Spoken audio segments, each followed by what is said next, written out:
Desencuentro. Por esos días me tocó retornar a mi querido Matamoros, a visitar a mis padres y a mi novia Socorrito. Un día llegué a su casa y nos fuimos al puente internacional con el objeto de tramitar un documento que me permitiera pasar al otro lado, o sea, a Brownsville, Texas. Todavía conservaba mi gran Pinto, mi primer carro, y lo estacioné con un dejo de influyentismo, pegado al camellón exactamente a la salida del puente internacional, enfrente de las oficinas de aduanas y migración y en el arroyo vehicular de los carros procedentes de la Unión Americana, así o más influyente. Estando yo recogiendo mis documentos, y no tardé ni 5 minutos, cuando salí y no encontré mi Pinto, mucho menos a mi amada, mi reacción inmediata fue de enfurecerme buscando con la vista en los alrededores. Descubriendo mi carro una cuadra más adelante, estacionado correctamente pegado a la acera correspondiente. Caminé hasta donde se encontraba y con grandes aspavientos y gritos destemplados le increpé por qué se había movido de donde yo la había dejado, agregándole: acostúmbrate que donde yo te diga que me esperes, ahí debes de estar. Me contestó que un agente de tránsito se lo había ordenado, a lo que yo soberbiamente le dije que lo hubiera mandado a la chin y que el tal agente se arreglara conmigo. Ahí terminó el desagradable momento, y en el transcurso de camino de regreso a casa no se dijo ni media palabra. Llegamos a su domicilio y lo primero que me dijo fue: esto no debe seguir. Tú tienes un carácter muy fuerte. Yo también. Empezó a llorar, pero continuó: si esto es ahorita, imagínate cuando seamos marido y mujer. Por lo cual, mejor aquí nos separamos y cada quien su vida. Decirle eso a un macho como Eusebio era una gran afrenta, por lo que, con todo el dolor de mi corazón, pero sin que ella lo notara, le respondí inmediatamente que estaba bueno y adiós. Se metió envuelta en llanto a su casa, no sin antes decirme que lo esperara un momento a que regresara para devolverme mis cartas y fotos que le había regalado. Y yo arranqué velozmente y retorné a mi servicio social en Sinaloa. Aún así creo y sostengo que con ninguna de las novias que había tenido habría tenido un matrimonio correcto y armonioso, pues sostengo que un buen trato conyugal se basa, entre otras cosas, en la similitud de caracteres personales y familiares, y mis anteriores novias y la actual, unas tenían hogares disfuncionales, otras eran social, cultural y económicamente superiores a mí y a mi familia, y así, cual más, cual menos. Podría decirles muchas otras menciones que sería muy largo de discurrir, analizar y escribir en este momento. Así es que dejaré esos sesudos razonamientos filosóficos existenciales para otro libro que escriba sobre sociedad y política. Todos estos factores que les explico líneas arriba, creo firmemente que se asomarán en el futuro de cualesquier matrimonio y lógicamente se reflejarán en la descendencia de cualquier pareja, lo cual será motivo de diferendos que ocasionarán el distanciamiento familiar en general y por ende quizá el fracaso matrimonial en muchos casos.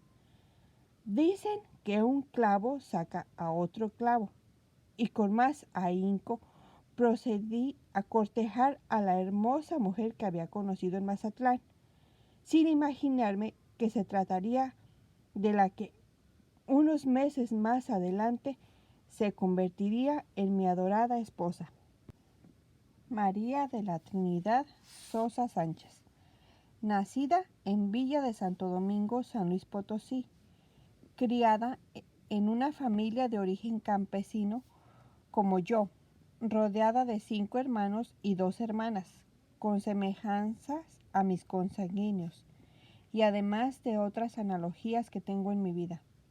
Súmenle las anteriores y las que les escribí en el capítulo anterior y verán cómo la vida y uno mismo debemos buscar esas semejanzas que darán buen rumbo a nuestra existencia. María de la Trinidad tuvo una infancia muy feliz al lado de su madre, devota católica, dirigente y activa promotora religiosa, poseedora de una vasta cultural producto de su vicio por la lectura y además de su herencia intelectual, pues su padre fue presidente municipal, exitoso comerciante y transportista, y algunas veces hasta dentista. Con esos antecedentes, heredó familiares enriquecidos, pues aúnele que en su multicitada madrecita contaba con 2 elementos familiares importantes. Uno era la de tener una hermana monja y un sobrino que ya pintaba para ser sacerdote. ¿Qué más podía esperarse de esta sabia mujer, cuyo único pero, o si se le quiere llamar pecado o falla, era haberse enamorado y casado con un humilde peón en aquel entonces, como lo era mi suegro, Heleno Sosa, que después del matrimonio se convirtió en un próspero ranchero, ganadero e industrial de la localidad. Total, que esta hermosa mujer que conocí reunía todos los requisitos que podía pedir cualquier mortal de mi perfil. Porque quiero que sepan que siempre usé el razonamiento científico para darme cuenta de si un ser humano del sexo femenino al cual aspirara a convertir y compartir nuestras vidas puede pasar el círculo interno de mi entorno político, económico, intelectual y social, o si es un ser difícil y que pudiera representar un peligro para el desarrollo vital de ambos. Cuando me presentaban una persona, nomás al verle la cara y en su actitud, me daba cuenta de con qué clase de ser humano me estaba enfrentando. Esa lógica campesina ya se las expliqué y con el paso de los años se fue enriqueciendo. Y suena raro, pero desde la secundaria y durante toda mi vida estudiantil yo trataba de componerle la vida a mis amigos, según yo, y marcarles la senda del éxito social, advirtiéndoles de lo mal que podrían salirles las cosas en la vida al comprometerse con una persona, sobre todo las mujeres. Nadie me tomaba en cuenta, debió ser por mi carácter alegre, festivo y jacarandoso, que a lo mejor daba la impresión de que yo no sabía nada de la vida. Pero en mi interior yo guardaba grandes conceptos espirituales, filosóficos y conceptuales para el buen manejo de las relaciones humanas y tener, por ende, un mejor desarrollo para la existencia en este mundo. Y para muestra un botón, y sin decir nombres, pero a estas alturas de la vida me encuentro a amigos y al socializar en sus hogares fácilmente me doy cuenta que no han conocido el éxito, la felicidad y la concordia, como alguno que me presumió a su tercera esposa, y que al término de la cena y ya en plena calle, se me quedó viendo a los ojos y lo único que me dijo fue: de nuevo me equivoqué, ¿verdad, compadre? En fin, que cuando conocí a esta belleza, y que por supuesto aún no conocía al 100% su historia familiar, me prendé de ella por 2 motivos. Uno, que andaba herido del corazón, y el otro, que era dueña de una anatomía envidiable por otras mujeres y aceptable para mí, y que con el correr de los tiempos comprobé que por un sinnúmero de similitudes que era mi alma gemela. Mi estrategia al sentir su desdén hacia mí fue: de primero conquistar a su personal que la auxiliaba en el desarrollo de su profesión. Afortunadamente para mí, todas eran damas. La principal y única contraria era su hermana Chonita, celosa guardiana de mi futura novia, y con la cual siempre me topé como si fuera una pared. Yo caballerosamente trataba de tomar del brazo a mi futura prometida para cruzar la calle, ante el regocijo y buena aceptación de las demás muchachas que siempre la acompañaban y que ya les dije eran sus ayudantes o secretarias.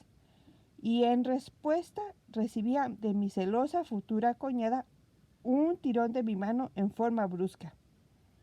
Recuerdo que el primer día inventé una reunión en el departamento donde vivían, pretextando prepararles unas tortillas de harina que presumía eran las más sabrosas del mundo, pues se elaboraban al estilo Matamoros.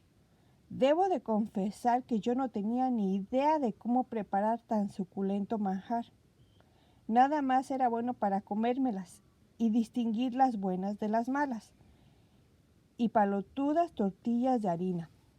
Funcionó la estrategia y esa noche llegué con 1 kilo de harina y demás aditamentos y lo principal, mi guitarra y un cartón de cerveza. Por la tarde, en que concerté la cita, al día anterior me había dado cuenta de que una de sus ayudantes se le salió a decir, quizá con el único objeto de quedar bien con ese apuesto galán norteño que era yo, que ella sabía fabricar y palotear unas buenas tortillas de harina. De ahí que se me ocurriera mi plan de ataque, de tal modo que al llegar a su departamento y con el pretexto de deleitarlas con mi guitarra y mi voz, le pedí a la que se había ostentado como buena para hacer tortillas de harina, María Auxiliadora, que se encargara de preparar la masa y posteriormente extender las tortillas para por último ponerlas en el comal para su posterior cocción. Salvé así el ridículo de confesarles que yo era un inútil en la fabricación de las tortillas de harina, pero me gané toda su admiración y los consabidos aplausos cuando me escucharon cantar. Entre sorbos de cerveza y románticas canciones pasó una bella velada. Pero ¿qué creen? La única que no estuvo en esa reunión fue María de la Trinidad. Esto no me desanimó y por el contrario sirvió de acicate para continuar con mi cortejo amoroso hacia ella. Huelga decir que yo no mostraba todavía mis inclinaciones por ninguna de tantas mujeres, aunque yo por dentro ya tenía la elegida desde su presentación la primera vez que la vi en esa reunión de trabajo que habíamos tenido días antes. En las siguientes semanas se clarificó este entendido y tuve la aceptación del grupo y aparte la complicidad y toda la colaboración de ellas, pero en forma secreta, para convencerla de que aceptara mis pretensiones. Al fin, una de tantas visitas me hizo el honor de convivir en una de las tantas festivas reuniones, y ese fue el inicio para que en forma más descarada mis pretensiones fueran más insistentes, ante el enojo y la negatividad de Chonita. Debo platicarles un incidente que ocurrió en mis visitas a mi cortesana. Llegué una buena tarde y aquí nomás veo a mi pretensa platicando muy de cerca y animadamente con un individuo. Inmediatamente ella me aclaró que se trataba del hijo de la dueña del edificio de departamentos donde ellas vivían. Pero ni con esto se calmaron mis celos y mi violento enojo. Mi respuesta en contra del pobre infeliz fue marcarle mi territorio y decirle que no quería volver a encontrarlo platicando con mi futura prometida y que yo le estaba cortejando, así que por su bien era mejor que se hiciera a un lado. Humildemente aceptó mis acotaciones y jamás los volví a ver juntos. Ante tanta insistencia, por fin me aceptó una salida o una cita a un restaurante bar muy popular por aquel entonces, llamado El Navegante. Ahí le propuse mi intención de llevar un noviazgo formal y respetuoso. Ya para entonces me había contado y yo le había platicado nuestras respectivas vidas y la de nuestros ancestros, resultando un balance muy positivo para mí, pues los blasones y su superioridad intelectual de su familia era notoria.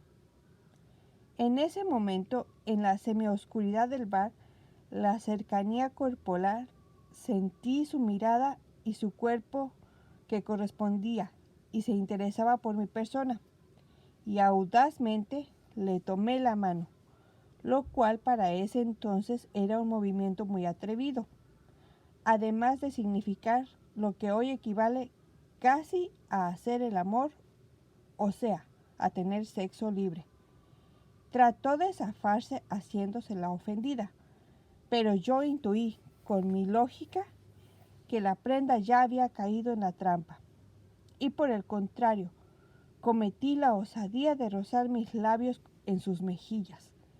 Como decimos los machos, le robé un beso, y así confirmar la aceptación machista de que ya era mía y a partir de ese momento me pertenecía a su vida, como así fue. En las semanas subsiguientes se estrecharon más los lazos del noviazgo y me salí con la mía. Pero lo que empezó como un capricho de macho mexicano me fue atrapando en un formalismo que yo pregonaba estar muy lejos de sentir y adoptar con ninguna mujer, ya que a todas las que había conocido les había aplicado la misma fórmula de en mis planes no entra la palabra matrimonio, pero cada vez era más fuerte el lazo amoroso que sentía por esta mujer, y muy a mi pesar caí en mi propia trampa. Aún con todo lo que me pasó en el futuro, debido a un vergonzoso acontecimiento que a continuación relato. Resulta que estábamos tan identificados el uno del otro y cada semana que pasaba descubríamos una nueva coincidencia en nuestras vidas y en nuestras familias. Por ejemplo, nuestros padres respectivos eran del mismo año. Tenían gustos y costumbres muy similares. Mis hermanos y los de ella tenían aficiones muy similares con casi las mismas actividades, etcétera, etcétera. Así que la confianza mutua era ciega. Ella, así como yo, desarrollábamos una febril actividad en nuestros diferentes entornos. Por eso no nos podíamos ver diariamente, como era nuestro deseo. Así que en la primera oportunidad y en el momento menos pensado, llegaba a mi comunidad cuando le tocaba supervisar alguna ranchería u otra que estuviera cerca de mi centro de trabajo. Y muchas veces se dejaba venir el muñecón sin excusa ni pretexto. Debo decir que su actividad de campo estaba orientado 100% al medio rural. Así que un buen día apareció por El Verde, así se llamaba mi rancho, y para su sorpresa no me encontró. No faltó el chismoso del pueblo, quien le dijera que me acababa de ir a la cabecera municipal, la ciudad de Concordia, al centro de salud, como lo había platicado con varias personas con el fin de justificar mi ausencia de la comunidad. Yo, sin saber el arribo de mi novia, había aceptado un aventón de un amigo y aproveché para viajar rápido y seguro, y además saludar a varias personas que conocía por allá. Una de esas era la directora del centro de salud, la cual yo, por motivos de satisfacer mi agudo machismo, le andaba rodando, rondando, con el objeto de aumentar mi colección de conquistas femeninas. Ella me recibió con las cortesías de su investidura y me invitó a la ciudad de Mazatlán, viajando en su coche. Así que me despedí de mi amigo y me fui con la doctora. Para esto arribó a dicho pueblito de Concordia mi adorada novia, la que, como les dije, que al no encontrarme en mi centro de trabajo, en mi ranchito, alguna persona le indicó que acababa de salir para la mencionada cabecera municipal.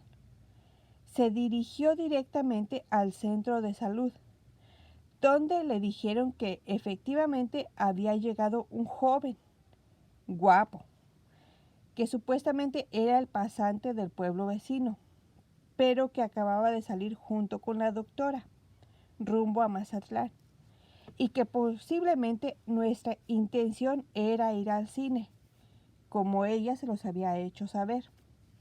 Cuando llegamos a Mazatlán, la invité a comer y después al cine, como parte de mi estrategia de conquista, sin saber que mi querida noviecita me seguía muy de cerca los pasos.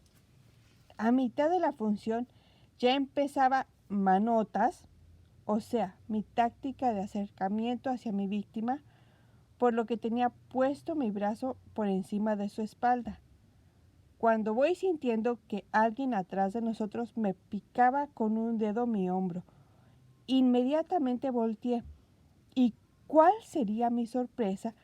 Que se trataba de mi adorada novia.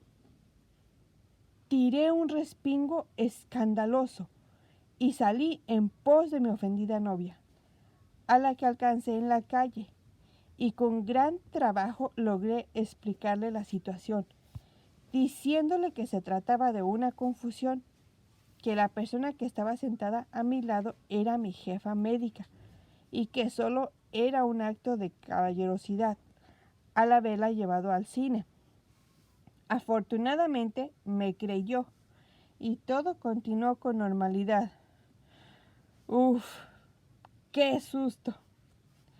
En eso me llegó mi sueldo acumulado, con lo cual le compré un viejo Volkswagen a un noble amigo médico que laboraba en la ciudad de Mazatlán y que, con toda la pena del mundo, no recuerdo su nombre. Me sentía muy importante con mi segundo carro. Ya podía desplazarme más libremente como y cuando quisiera, y además era un timbre de orgullo ante mi novia. Por cierto, cada día que pasaba me daba cuenta que de verdad me estaba enamorando de ella y que debería ser mía para siempre. Por tanto, una hermosa tarde, paseando por el malecón y a la orilla del mar, me decidí a decirle que deberíamos formalizar para toda la vida nuestra relación amorosa. Para esto, le pedí que tuviéramos un acuerdo que ese día le pensaba proponer. Primero, que si íbamos a compartir nuestras vidas, el único líder vitalicio y al mando de esa unión iba a recaer en mí, agregando: ¿cómo ves? Me gusta empinar el codo y pienso hacerlo hasta que yo quiera. Y así le estuve diciendo varios de mis más destacados defectos, entre los cuales se agregaba mi aversión a los modales burgueses llenos de hipocresía y de falta de sinceridad, sin dejar de lado convencerla de que el macho de la familia iba a ser yo. Esto lo hacía muy en el fondo para que me mandara al diablo y yo poder seguir con mi vida licenciosa, consciente de que si me mandaba al diablo iba a sufrir por un tiempo, pero confiado y seguro en mi espíritu fuerte y orgullo. Y como les dije, aceptaba el apotema de que un clavo saca otro clavo. Pero, para mi sorpresa, ella aceptó sumisamente todas mis condiciones sin rechazar ni siquiera los puntos o las comas del ventajoso acuerdo. Eso acrecentó mi machismo y me demostró que estaba dispuesta a someterse a todos mis caprichos y a todo lo que me viniera en gana. De su parte, no pidió ninguna condición que yo recuerde, y creo que la única petición de su parte fueron cosas referentes al amor, en las cuales no me impactaron, porque yo estaba seguro de mi amor por ella y el de ella por mí. En ese momento, al sellar ese pacto, ella me demostró el absoluto y ciego amor hacia mi persona. Me sentía ancho de orgullo por ese resultado, que uniría para siempre nuestras vidas, como hasta estos momentos en que estoy escribiendo estas memorias. ¡Qué satisfacción! Digo, qué satisfacción por mantener hasta este momento vigente nuestra vida matrimonial, no por lo abusivo y ventajoso que fui. En eso estaba cuando ocurrió otro peligroso incidente. Resulta que en una de sus visitas a mi rancho, El Verde, su coche empezó a tener fallas, por lo que la llevé con un amigo mecánico de la vecina población de Villa Unión. Se procedió a internarlo para efectuarle un tratamiento mayor. Como iba a tardar varios días en repararlo, ella se retiró a su nuevo domicilio, pues había ascendido en su trabajo y ahora residía en la capital del estado, Culiacán. A la fecha acordada pasé por el vehículo ya reparado y me dispuse a llevárselo hasta esa bella ciudad. Pero era un fin de semana y previamente habíamos acordado varios amigotes pasantes de medicina reunirnos en Mazatlán para comer y acabarnos con unas buenas heladas. Así sucedió, y para cuando me acordé ya estaba anocheciendo y se me había pasado la mano con el alcohol, y aunque me sentía muy mareado, por no decir borracho, aún así me dispuse a manejar hasta Culiacán, asegurándome de pasar por un expendio de bebidas embriagantes para llevar una buena dotación que acompañara mi viaje. Como era de esperarse, a medio camino subió de tono mi intoxicación etílica y me quedé dormido al volante, saliéndome de la carretera, no sin antes dar 2 trompos, y afortunadamente no di ningún vuelco y fui a dar al fondo del dren. Del susto se me bajó un poco la borrachera. El carro se empezó a incendiar y yo lo abandoné precipitadamente, saliendo a la cinta asfáltica. En ese momento iba pasando un tráiler, cuyo conductor se ofreció amablemente a llevarme hasta mi destino. Llegué sin novedad al departamento de mi novia, la cual se alarmó mucho al ver mi maltrecho estado. Le platiqué que me había accidentado y que un tráiler me había hecho el favor de auxiliarme. Extrañada me preguntó por qué apestaba tanto a alcohol, y yo le respondí que el susodicho auxiliador mío me había dado una friega y unos buches de alcohol para curarme el susto, quedando inmediatamente satisfecha con mi respuesta. Y de ese tamaño era el amor y la confianza que mi amada tenía puesta en mí. Al otro día me regresé de nuevo a mi comunidad e irresponsablemente dejé en sus manos la resolución del problema de tránsito. Ella era ampliamente conocida en todos los círculos político-administrativos, por lo que acudió con los policías federales de caminos y pronto dieron con el vehículo accidentado. Para esto, yo había aleccionado a mi novia de que dijera que el vehículo me lo habían robado, por lo que la policía, cuando hizo la entrega de lo que quedaba del mueble, le comunicó a la maestra que los rateros debieron de haber andado muy borrachos, pues había un cartón de cerveza en el interior del susodicho vehículo. ¡Qué vergüenza! Pero ni modo. Así estaba, cuando me llegó un oficio de extrañamiento por parte de la jurisdicción sanitaria con sede en Mazatlán y que en aquel entonces se denominaba Servicios Coordinados de Salud. A mí me extrañó el contenido del mismo, ya que se me acusaba de inasistencias a las reuniones médicas mensuales, cosa que era falso, pues en lo personal me encantaba asistir a esas convocatorias, no por la medicina, sino porque veía a mis queridos amigos y al terminar las jornadas agarrábamos unas papalinas muy animadas. Inmediatamente le contesté al director de dicha institución de manera muy indignada, para lo cual le pedí ayuda a Carmelita, hija del dueño de una de las tiendas del pueblo, escribiéndole al jefe de los servicios médicos, el doctor Lemen Meyer. Todavía no se me olvida su apellido, que era un mentiroso y que fuera más aplicado a su alto puesto, además de que le demostraba con pruebas y testimonios de mis compañeros de que nunca había faltado a ninguna reunión. Carmelita se quedó estupefacta y recuerdo que me dijo: no mande este oficio porque se va a meter en problemas. Yo estaba muy ofendido y no le hice caso a su buen juicio. Además, que todavía traía el impulso y la experiencia de 1968 de no aceptar injusticias. En pocos días recibí un citatorio para presentarme ante su presencia, lo cual hice inmediatamente.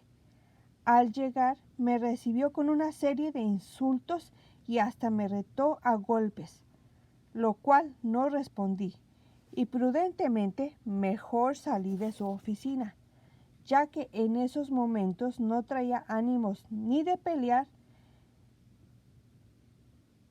y además llevaba las de perder por tratarse de un personaje muy connotado e influyente en la ciudad, y seguramente me echaría toda la fuerza de la ley y de sus influencias, como es y ha sido costumbre en este país. Y todo lo que sucediera en esos momentos redundaría en favor de él, y yo por lo pronto pagaría con varios días de cárcel y algo más mi osadía. Como lo presentía, días más tarde me llegó el oficio del cese de mis actividades como pasante y además me reportaba a México ante las altas autoridades de la SSA para que, de ser posible, desconocieran mis estudios y por consiguiente mi carrera, lo que no se me permitiría para titularme como médico. Inmediatamente se lo hice saber a las autoridades locales y a toda la población, procediendo a levantar firmas de todos los habitantes del pueblo para que de ese modo respaldaran mis actividades y descalificaran las injustas e infames acusaciones de que era objeto por parte de ese perverso funcionario. Con eso pensaba partir a la Ciudad de México. Causó gran consternación mi próxima partida. Los habitantes del pueblo organizaron una despedida que se prolongó por varios días. Resulta que los que se emborrachaban eran sustituidos por otros que acababan de llegar y que querían patentizarme con su apoyo y amistad. Se mandaba a llamar una banda y cuando se cansaban venía otra y cuando no hubo más se trajo la rocola de la cantina y en fin, que medio establecimiento, incluido medio mostrador con hileras, y todo se trasladó a mi casa. Como pasaron varios días y la fiesta no tenía para cuándo acabar, una mañana en que por varias horas no se presentaba nadie y los que había estaban botados de borrachos, tomé mis escasas pertenencias y salí raudo y veloz en mi viejo bochito y partí al DF.